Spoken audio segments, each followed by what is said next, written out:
Кандрат Крапіва. Мода.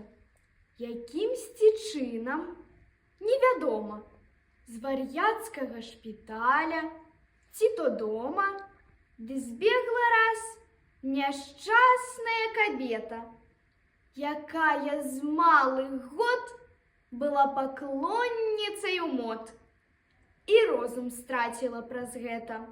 Было, між іншым, лета. Яна тут зараз цераз плот і скокнула ў гарод. Ды, завязаўшы нек па-свойму хустку, давай тут прыбіраць старанна галаву. Лісцёў тыкае морквы, і капусту, і кропы, і іншую траву.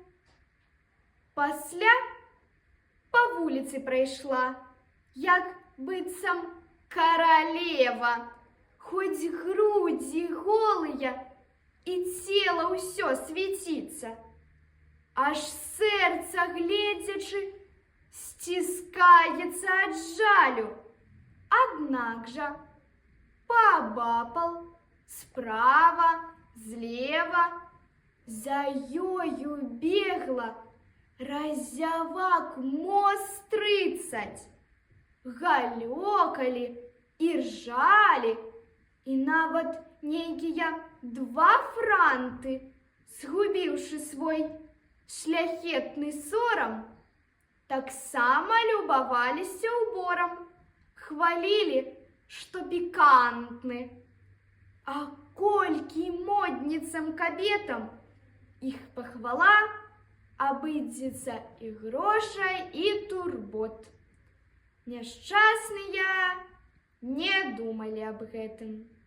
Назаўтра ўжо ва ўсіх паклонніц мод, якія пераймаць заўсёды рады, дык не адзін заўважан быў распорак, а ззаду і спераду па 40. На галаве ж у них не грады і нават не гарод, а проста цэлае шматполле. Бульбянік тут развесіў голле, там далей іншы корань-плод. На самай макаўцы ячмень пад вецярком сабе шумеў, а далей сырадэля так міла белым тварыкам глядзела, і роем навакол гулі двухногія чмялі. Якія ж выведу я тут мараль, каб на галовах не аралі, заводзячы севазмарод шматпольны? Ды не, браткі, зусім я клапачуся не аб гэтым, і байку прысвячаю ўсім, хто слепа модзе пакланіцца здольны, дзяўчатам ды кабетам, а больш за ўсіх дык маладым паэтам.